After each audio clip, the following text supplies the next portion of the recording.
The Ash Tree by M.R. James. Read by James Mayo.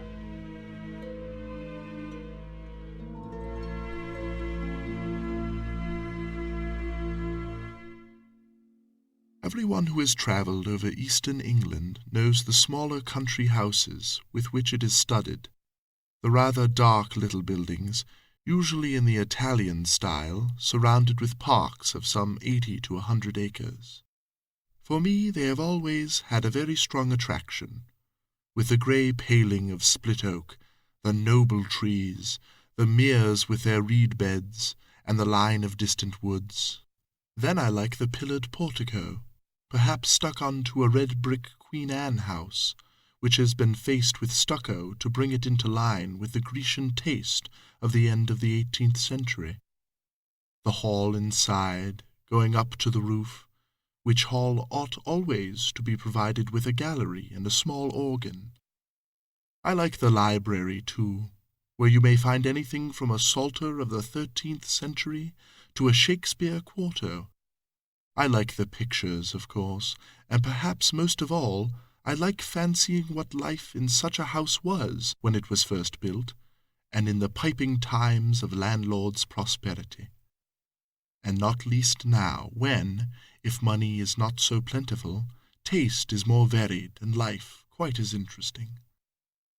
I wish to have one of these houses, and enough money to keep it together and entertain my friends in it modestly. But this is a digression. I have to tell you of a curious series of events which happened in such a house as I have tried to describe. It is Castringham Hall in Suffolk. I think a good deal has been done to the building since the period of my story, but the essential features I have sketched are still there. Italian portico, square block of white house, older inside than out, park with fringe of wood and mere. The one feature that marked out the house from a score of others is gone. As you looked at it from the park, you saw on the right a great old ash tree growing within 6 yards of the wall, and almost or quite touching the building with its branches.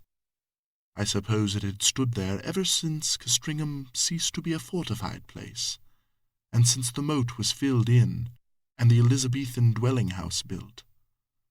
At any rate, it had well nigh attained its full dimensions in the year 1690. In that year, the district in which the hall is situated was the scene of a number of witch trials. It will be long, I think, before we arrive at a just estimate of the amount of solid reason, if there was any, which lay at the root of the universal fear of witches in old times. Whether the persons accused of this offence really did imagine that they were possessed of unusual power of any kind, or whether they had the will, at least, if not the power, of doing mischief to their neighbours, or whether all the confessions, of which there are so many, were extorted by the mere cruelty of the witch-finders. These are questions which are not, I fancy, yet solved, and the present narrative gives me pause. I cannot altogether sweep it away as mere invention. The reader must judge for himself. Castringham contributed a victim to the auto-da-fe.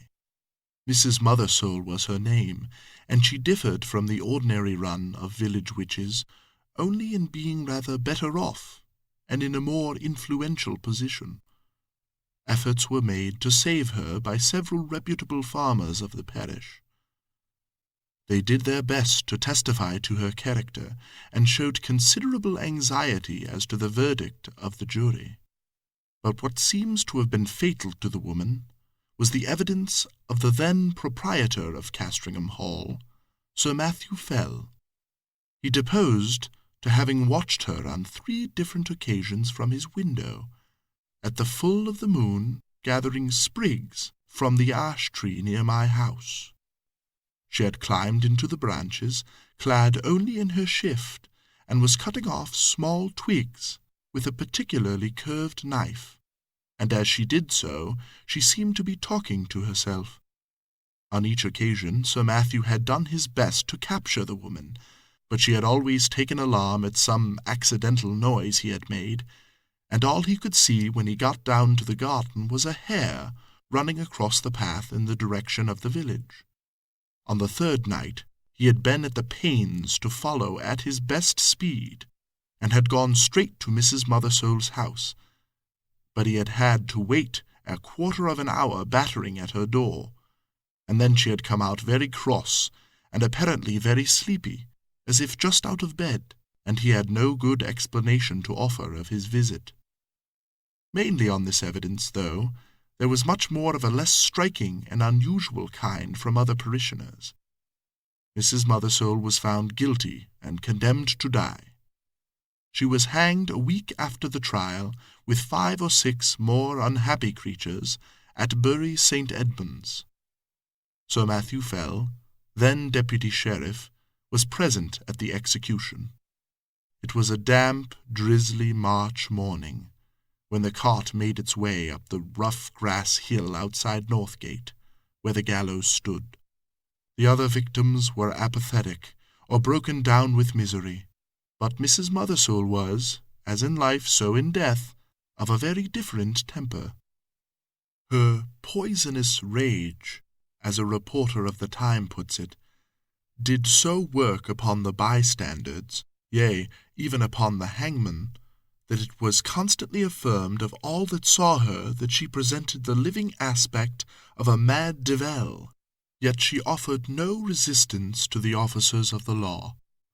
Onely she looked upon those that laid hands upon her with so direful and venomous an aspect, that, as one of them afterwards assured me, the mere thought of it preyed inwardly upon his mind for 6 months after.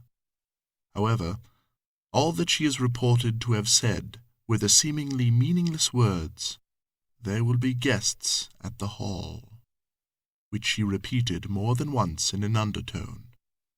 Sir Matthew Fell was not unimpressed by the bearing of the woman.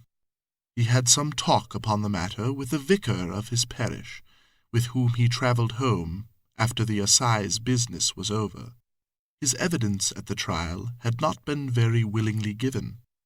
He was not specially infected with the witch-finding mania, but he declared then and afterwards that he could not give any other account of the matter than that he had given, and that he could not possibly have been mistaken as to what he saw. The whole transaction had been repugnant to him, for he was a man who liked to be on pleasant terms with those about him. But he saw a duty to be done in this business, and he had done it. That seems to have been the gist of his sentiments, and the vicar applauded it, as any reasonable man must have done. A few weeks after, when the moon of May was at the full, vicar and squire met again in the park, and walked to the hall together. Lady Fell was with her mother, who was dangerously ill, and Sir Matthew was alone at home. So the vicar, Mr. Crome, was easily persuaded to take a late supper at the hall. Sir Matthew was not very good company this evening. The talk ran chiefly on family and parish matters, and, as luck would have it, Sir Matthew made a memorandum in writings of certain wishes or intentions of his regarding his estates, which afterwards proved exceedingly useful. When Mr. Crome thought of starting for home, about 9:30 o'clock, Sir Matthew and he took a preliminary turn on the gravelled walk at the back of the house. The only incident that struck Mr. Crome was this. They were in sight of the ash tree, which I described as growing near the windows of the building, when Sir Matthew stopped and said, "What is that runs up and down the stem of the ash? It is never a squirrel. They will all be in their nests by now." The vicar looked and saw the moving creature, but he could make nothing of its colour in the moonlight. The sharp outline, however, seen for an instant, was imprinted on his brain, and he could have sworn, he said, though it sounded foolish, that, squirrel or not, it had more than 4 legs. Still, not much was to be made of the momentary vision, and the 2 men parted. They may have met since then, but it was not for a score of years. Next day Sir Matthew Fell was not downstairs at 6 in the morning, as was his custom, nor at 7, nor yet at 8. Hereupon the servants went and knocked at his chamber door. I need not prolong the description of their anxious listenings and renewed batterings on the panels. The door was opened at last from the outside, and they found their master dead and black. So much you have guessed. That there were any marks of violence did not at the moment appear, but the window was open. One of the men went to fetch the parson, and then, by his directions, rode on to give notice to the coroner. Mr. Crome himself went as quick as he might to the hall, and was shown to the room where the dead man lay. He has left some notes among his papers which show how genuine a respect and sorrow was felt for Sir Matthew, and there is also this passage, which I transcribe for the sake of the light it throws upon the course of events, and also upon the common beliefs of the time. There was not any the least trace of an entrance having been forced to the chamber, but the casement stood open, as my poor friend would always have it in this season. He had his evening drink of small ale in a silver vessel of about a pint measure, and to-night had not drunk it out. This drink was examined by the physician from Bury, a Mr. Hodgkins, who could not, however, as he afterwards declared upon his oath, before the coroner's quest, discover that any matter of a venomous kind was present in it, for as was natural, in the great swelling and blackness of the corpse, there was talk made among the neighbours of poison. The body was very much disordered as it laid in the bed, being twisted after so extreme a sort as gave too probable conjecture that my worthy friend and patron had expired in great pain and agony.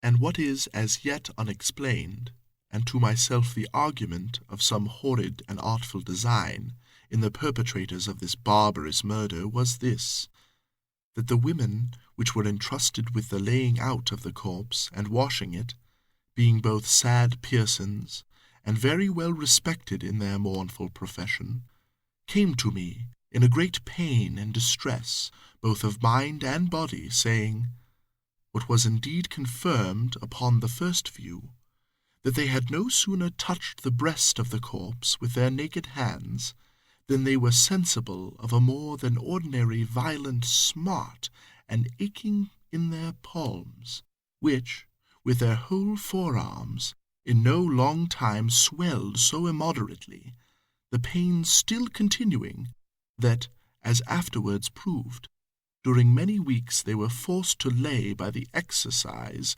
of their calling, and yet no mark seen on the skin. Upon hearing this, I sent for the physician, who was still in the house, and we made as careful a proof as we were able, by the help of a small magnifying lens of crystal, of the condition of the skin on this part of the body, but could not detect with the instrument we had any matter of importance beyond a couple of small punctures or pricks, which we then concluded were the spots by which the poison might be introduced, remembering that ring of Pope Borgia, with other known specimens of the horrid art of the Italian poisoners of the last age. So much is to be said of the symptoms seen on the corpse. As to what I am to add, it is merely my own experiment, and to be left to posterity to judge whether there be anything of value therein. There was on the table by the bedside a Bible of the small size, in which my friend, punctual as in matters of less moment, so in this more weighty one, used nightly, and upon his first rising, to read a set portion. And I, taking it up, not without a tear duly paid to him, which from the study of this poor adumberation was now passed to the contemplation of its great original, it came into my thoughts, as at such moments of helplessness we are prone to catch at any the least glimmer that makes promise of light, to make trial of that old and by many accounted superstitious practice of drawing the sortes, of which a principal instance, in the case of his late sacred majesty, the blessed martyr King Charles, and my Lord Falkland, was now much talked of. I must needs admit that by my trial not much assistance was afforded me. Yet, as the cause and origin of these dreadful events may hereafter be searched out, I set down the results. In the case it may be found that they pointed the true quarter of the mischief to a quicker intelligence than my own. I made, then, 3 trials, opening the book and placing my finger upon certain words, which gave in the first these words, from Luke chapter 13, verse 7, cut it down. In the second, Isaiah chapter 13, verse 20, it shall never be inhabited. And upon the third experiment, Job, chapter 39, verse 30, her young ones also suck up blood. This is all that need be quoted from Mr. Crome's papers. Sir Matthew Fell was duly coffined and laid into the earth, and his funeral sermon, preached by Mr. Crome on the following Sunday, has been printed under the title of The Unsearchable Way, or England's Danger and the Malicious Dealings of Antichrist. It being the vicar's view, as well as that most commonly held in the neighbourhood, that the squire was the victim of a recrudescence of the popish plot. His son, Sir Matthew II, succeeded to the title and estates, and so ends the first act of the Castringham tragedy. It is to be mentioned, though, the fact is not surprising, that the new baronet did not occupy the room in which his father had died. Nor, indeed, was it slept in by any one but an occasional visitor during the whole of his occupation. He died in 1735, and I do not find that anything particular marked his reign, save a curiously constant mortality among his cattle and livestock in general, which showed a tendency to increase slightly as time went on. Those who are interested in the details will find a statistical account in a letter to the Gentleman's Magazine of 1772, which draws the fact from the baronet's own papers. He put an end to it at last by a very simple expedient, that of shutting up all his beasts in sheds at night, and keeping no sheep in his park, for he had noticed that nothing was ever attacked that spent the night indoors. After that, the disorder confined itself to wild birds and beasts of chase. But as we have no good account of the symptoms, and as all-night watching was quite unproductive of any clue, I do not dwell on what the Suffolk farmers call the Castringham sickness. The second Sir Matthew died in 1735, as I said, and was duly succeeded by his son, Sir Richard. It was in his time that the great family pew was built out on the north side of the parish church. So large were the squire's ideas that several of the graves on that unhallowed side of the building had to be disturbed to satisfy his requirements. Among them was that of Mrs. Mothersole, the position of which was accurately known, thanks to a note of a plan of the church and yard, both made by Mr. Crome. A certain amount of interest was excited in the village when it was known that the famous witch, who was still remembered by a few, was to be exhumed, and the feeling of surprise, and indeed disquiet, was very strong when it was found that, though her coffin was fairly sound and unbroken, there was no trace whatever inside it of body, bones, or dust. Indeed, it is a curious phenomenon, for at the time of her burying no such things were dreamt of as resurrection men, and it is difficult to conceive any rational motive for stealing a body otherwise than for the uses of the dissecting room. The incident revived for a time all the stories of witch trials, and of the exploits of the witches, dormant for 40 years, and Sir Richard's orders that the coffin should be burned were thought of by a good many to be rather foolhardy, though they were duly carried out. Sir Richard was a pestilent innovator, it is certain. Before his time, the hall had been a fine block of the mellowest red brick, but Sir Richard had travelled in Italy and become infected with the Italian taste, and having more money than his predecessors, he determined to leave an Italian palace where he had found an English house. So stucco and ashlar masked the brick. Some indifferent Roman marbles were planted about in the entrance hall and gardens. A reproduction of the Sibyl's Temple at Tivoli was erected on the opposite bank of the mere, and Castringham took an entirely new, and I must say, a less engaging aspect. But it was much admired, and served as a model to a good many of the neighbouring gentry in after years. One morning, it was in 1754, Sir Richard woke after a night of discomfort. It had been windy, and his chimney had smoked persistently, and yet it was so cold that he must keep up a fire. Also, something had so rattled about the window that no man could get a moment's peace. Further, there was the prospect of several guests of position arriving in the course of the day, who would expect sport of some kind, and the inroads of the distemper, which continued among his game, had been lately so serious that he was afraid for his reputation as a game preserver. But what really touched him most nearly was the other matter of his sleepless night. He could certainly not sleep in that room again. That was the chief subject of his meditations at breakfast, and after he began a systematic examination of the rooms, to see which would suit his notions best. It was long before he found one. This had a window with an eastern aspect, and that with a northern. This door the servants would be always passing, and he did not like the bedstead in that. No, he must have a room with a western lookout, so that the sun could not wake him early, and it must be out of the way of the business of the house. The housekeeper was at the end of her resources. "Well, Sir Richard," she said, "you know that there is but one room like that in the house." "Which may that be?" said Sir Richard. "And that is Sir Matthew's, the west chamber."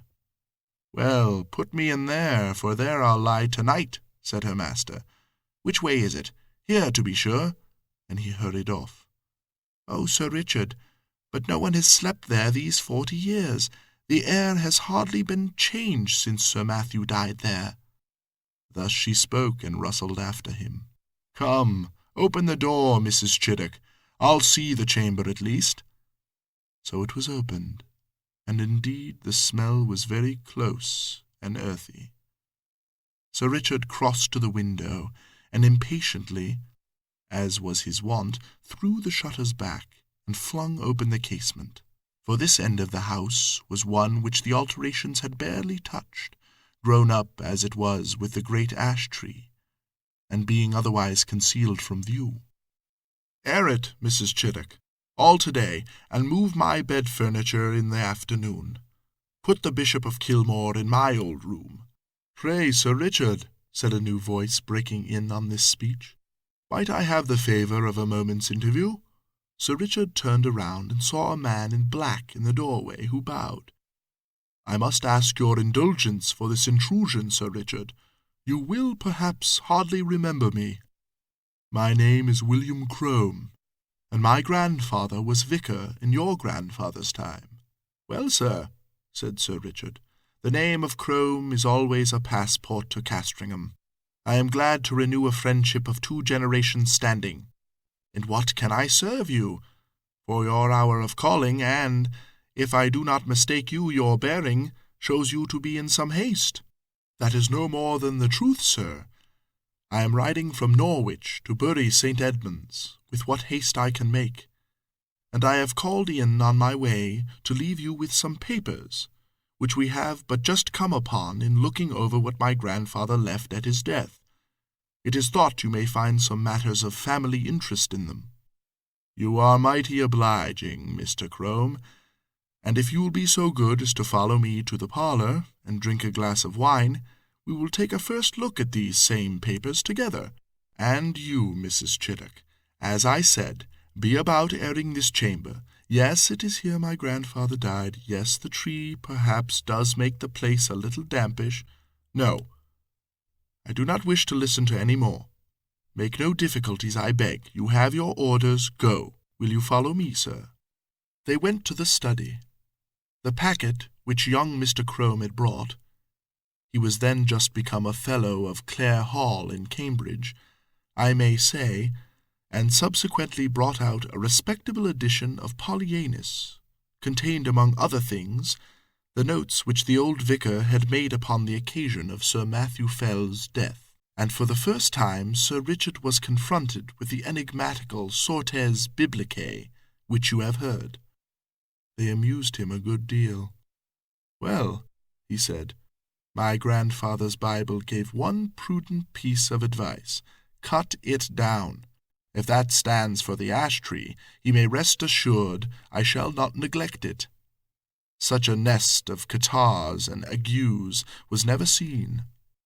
The parlour contained the family books, which, pending the arrival of a collection which Sir Richard had made in Italy, and the building of a proper room to receive them, were not many in number. Sir Richard looked up from the paper to the bookcase. "I wonder," says he, "whether the old prophet is there yet. I fancy I see him." Crossing the room, he took out a dumpy Bible, which, sure enough, bore on the fly-leaf the inscription, "To Matthew Fell, from his loving godmother, Anne Aldous, 2 September 1659. It would be no bad plan to test him again, Mr. Crome. I will wager we get a couple of names in the Chronicles, What have we here? 'Thou shalt seek me in the morning, and I shall not be.' Well, well, your grandfather would have made a fine omen of that, eh? No more prophets for me. They are all in a tale. And now, Mr. Crome, I am infinitely obliged to you for your packet. You will, I fear, be impatient to get on. Pray, allow me another glass." So with offers of hospitality, which were genuinely meant, for Sir Richard thought well of the young man's address and manner, they parted. In the afternoon came the guests, the Bishop of Kilmore, Lady Mary Hervey, Sir William Kentfield, etc. Dinner at 5, wine, cards, supper, and dispersal to bed. Next morning, Sir Richard is disinclined to take his gun with the rest. He talks with the Bishop of Kilmore. This prelate, unlike a good many of the Irish bishops of his day, had visited his see, and indeed resided there for some considerable time. This morning, as the two were walking along the terrace and talking over the alterations and improvements in the house, the bishop said, pointing to the window of the west room, "You could never get one of my Irish flock to occupy that room, Sir Richard." "Why is that, my lord? It is, in fact, my own."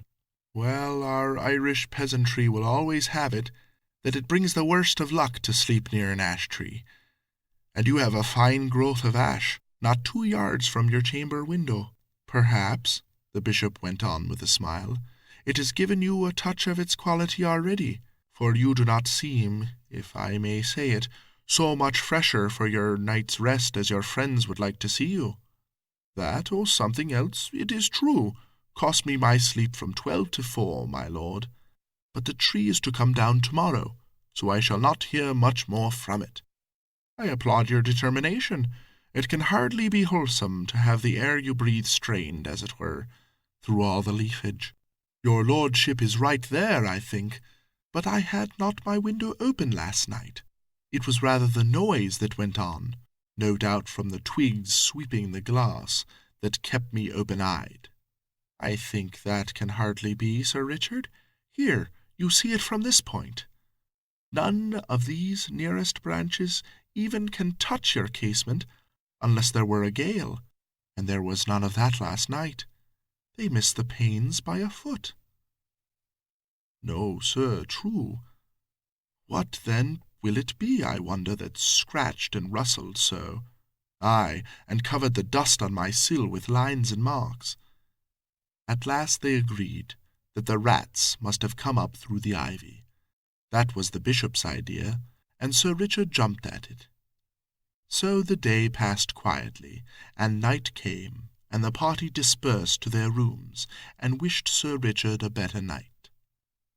And now we are in his bedroom, with the light out and the squire in bed. The room is over the kitchen, and the night outside still and warm, so the window stands open. There is very little light about the bedstead, but there is a strange movement there. It seems as if Sir Richard were moving his head rapidly to and fro, with only the slightest possible sound. And now you would guess, so deceptive is the half-darkness, that he had several heads, round and brownish, which move back and forward, even as low as his chest. It is a horrible illusion. Is it nothing more there? Something drops off the bed with soft plump like a kitten, and is out of the window in a flash. Another. 4. And after that there is quiet again.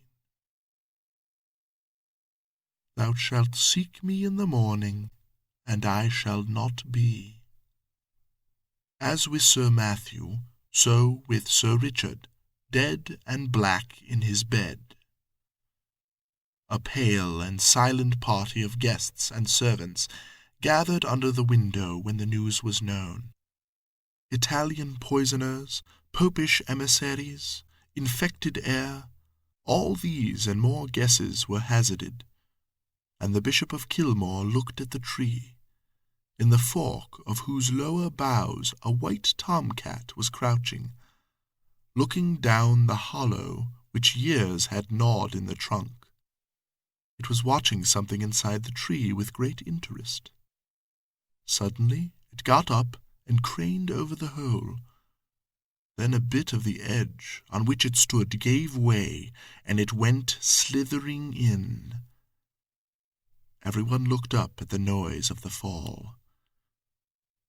It is known to most of us that a cat can cry, but few of us have heard, I hope, such a yell as came out of the trunk of the great ash. 2 or 3 screams there were, the witnesses are not sure which, and then a slight and muffled noise of some commotion or struggling was all that came. But Lady Mary Hervey fainted outright, and the housekeeper stopped her ears and fled till she fell on the terrace. The Bishop of Kilmore and Sir William Kentfield stayed. Yet even they were daunted, though it was only at the cry of a cat. And Sir William swallowed once or twice before he could say, "There is something more than we know of in that tree, my lord. I am for an instant search." And this was agreed upon.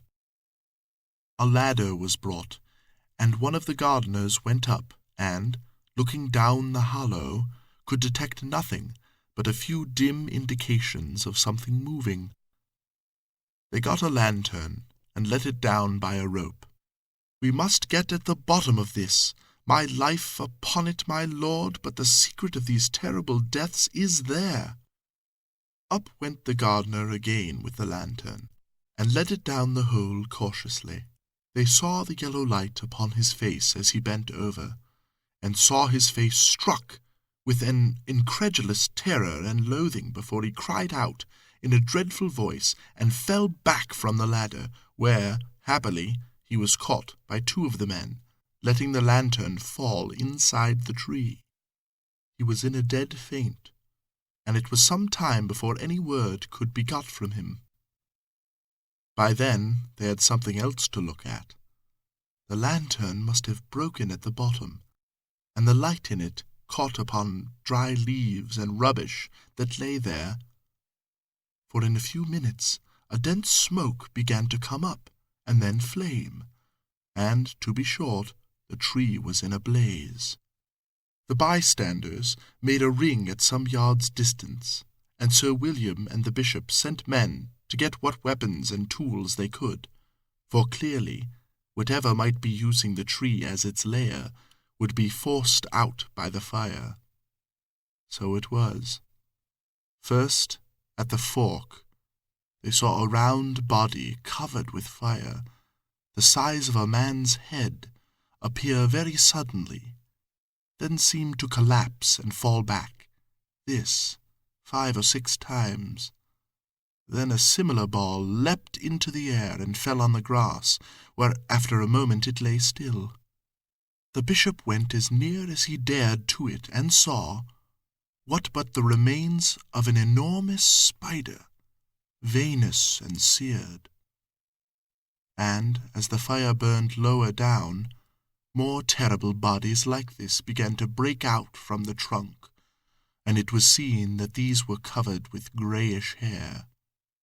All that day the ash burned, and until it fell to pieces the men stood about it, and from time to time killed the brutes as they darted out. At last there was a long interval when none appeared, and they cautiously closed in and examined the roots of the tree. They found, says the Bishop of Kilmore, below it a rounded hollow place in the earth, wherein were 2 or 3 bodies of these creatures that had plainly been smothered by the smoke, and, what is to me more curious, at the side of this den, against the wall, was crouching the anatomy or skeleton of a human being, with the skin dried upon the bones, having some remains of black hair, which was pronounced by those that examined it to be undoubtedly the body of a woman, and clearly dead for a period of 50 years.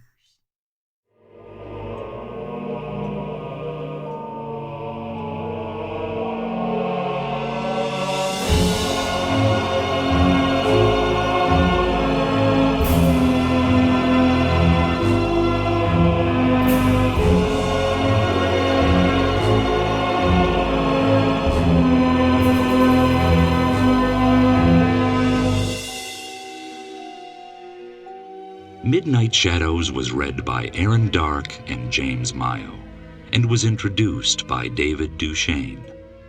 It was engineered and edited by Brick Salter and Chris Slusser, and directed by Larry Carney. Blue Diamond Audiobooks is a division of PC Treasures, Inc., a multi-murder media entertainment company.